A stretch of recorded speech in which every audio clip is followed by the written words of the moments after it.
আমার বন্ধুরা খুব হারামি ছিল, জন্মদিনের টাকা না থাকলে ধার করে তাদের খাওয়াতে হতো। তবে আমায় কেউ গালি দেবে কিছু বলার আগে তারাই তাকে কেলিয়ে বৃন্দাবন দেখিয়ে দিত।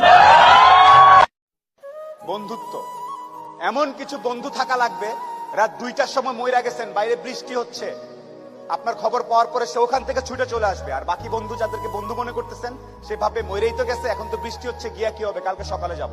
এই গ্রুপ থেকে দূরে থাকতে হবে। যেই বন্ধুগুলা বলবে যে বৃষ্টি বৃষ্টি কিচ্ছু বুঝি না, ও সমস্যায় আছে, এখনই যাব, এইরকম একটা গ্রুপ খুঁজে বের করবেন। আপনার জীবনে আর কিছু চাওয়ার নাই, পরিবার, স্বাস্থ্য আর এরকম কিছু ফ্রেন্ডস আছে, আপনি অলরেডি সুপার সাকসেসফুল। পৃথিবীর সর্বোচ্চ ধনী ব্যক্তির থেকে আপনি সাকসেসফুল। তোর তো দেখে মনে হয় তোর জীবনে কোনো ভালো বন্ধু ছিল। সব তো ছিল, যা ছিল সব ছিল গাঞ্জুট্টি, চোর, ছ্যাচর, এইসব ছিল। তুই বন্ধুত্ব মানে জানোস? বন্ধুত্বর ওজন বুঝোস?